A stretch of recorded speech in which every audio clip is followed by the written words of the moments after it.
World ಅಲ್ಲೇ ಹಳೆ university ಇರೋದು ಬಿಹಾರಲ್ಲೇ.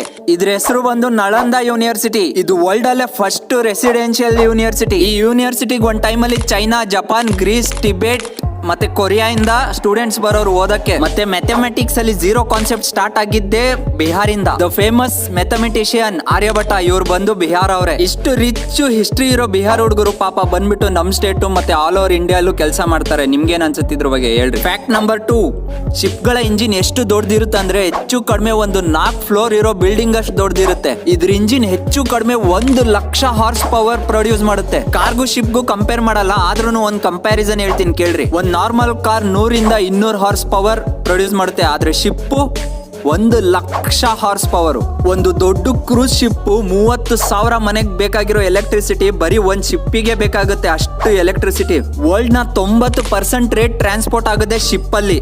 ಇದು ಗ್ಲೋಬಲ್ ಎಕಾನಮಿಗೆ ಒಂದು ಬ್ಯಾಕ್ ಬೋನ್ ಇದ್ದಂಗೆ. ಫ್ಯಾಕ್ಟ್ ನಂಬರ್ 3, ಸೊ ನಮ್ ವಿಷ್ಣು ಸರ್ ಅವ್ರಿಗೆ ಸುಮ್ನೆ ಸಾಹಸ ಸಿಂಹ ಅಂತ ಹೆಸರು ಕೊಟ್ಟಿಲ್ಲ. ನಾನು ಅವ್ರ ಬಗ್ಗೆ ಮಾತಾಡೋಷ್ಟು ದೊಡ್ಡವನು ಅಲ್ಲ, ನಾನೊಬ್ಬ ಅಭಿಮಾನಿಯಾಗಿ ಈ ಫ್ಯಾಕ್ಟ್ ನ ಹೇಳ್ತಾ ಇದ್ದೀನಿ. ಸೊ ನಮ್ಮ ಸಾಹಸ ಸಿಂಹ ವಿಷ್ಣು ಸರ್ ಅವರು ಒಂದು ಮೂವಿಗೋಸ್ಕರ ಒಂದು ಸ್ಟಂಟ್ ಮಾಡಿದ್ರಂತೆ. ಆ ಮೂವಿಗೋಸ್ಕರ ಅವರು 320 ಅಡಿಯಿಂದ ಮೇಲಿಂದ ಹಾರಿದ್ರಂತೆ ವಿತ್ ಪ್ಯಾರಾಶೂಟ್. ಬಟ್ ಆ ಟೈಮ್ ಅಲ್ಲಿ ಪ್ಯಾರಾಶೂಟ್ ಓಪನೇ ಆಗಿಲ್ಲ. ಆದ್ರೆ ವಿಷ್ಣು ಸರ್ ಸ್ವಲ್ಪನೂ ಪ್ಯಾನಿಕ್ ಆಗ್ದಲೆ ಆ ಟೈಮ್ ಅಲ್ಲಿ ಏನ್ ಮಾಡ್ಬೇಕು ಅದನ್ನ ಮಾಡಿದ್ರು. ಅಂದ್ರೆ ಆರ್ಮಿ ಟ್ರೈನಿಂಗ್ ಅಲ್ಲಿ ಹೇಳಿರ್ತಾರೆ ಒಂದು ಪೊಸಿಷನ್ ಅಲ್ಲಿ ಇರ್ಬೇಕು ಇನ್ ಕೇಸ್ ಪ್ಯಾರಾಶೂಟ್ ಓಪನ್ ಆಗಿಲ್ಲ ಅಂತ. ವಿಷ್ಣು ಸರ್ ಯಾವ್ದಕ್ಕೂ ಹೆದ್ರದಲೆ ಆ ಪೊಸಿಷನ್ ಅಲ್ಲೇ ಲ್ಯಾಂಡ್ ಆದ್ರು. ಈ ಟೈಮ್ ಅಲ್ಲಿ ಇವ್ರಿಗೆ ಆರ್ಮಿ ಜನರಲ್ ಅವಾರ್ಡ್ ಕೂಡ ಕೊಟ್ಟಿದ್ದಾರೆ. ಏನಕ್ಕಂದ್ರೆ ವಿಷ್ಣು ಸರ್ ಈ ಸಿಚುವೇಶನ್ ನ ಹ್ಯಾಂಡಲ್ ಮಾಡಿದ್ ನೋಡಿ ಆರ್ಮಿ ಅವ್ರಿಗೂ ಒಂದು ಲೆಸನ್ ಬಂತು. ಅಂದ್ರೆ ಇಂಥ ಸಿಚುವೇಶನ್ ಅಲ್ಲಿ ಹೆಂಗೆ ನಾವು ಪ್ಯಾನಿಕ್ ಆಗದಲೆ ನಾವು ಇರಬೇಕು ಅಂತ. ಸೊ ಇದೇ ತರ ಇಂಟ್ರೆಸ್ಟಿಂಗ್ ಫ್ಯಾಕ್ಟ್ಸ್ ಡೈಲಿ ಬರ್ತಾ ಇರುತ್ತೆ. ಸೊ ಪ್ಲೀಸ್ ಚಾನೆಲ್ ನ ಸಬ್ಸ್ಕ್ರೈಬ್ ಮಾಡ್ರಿ ಮತ್ತೆ ಲೈಕ್ ಮಾಡ್ರಿ.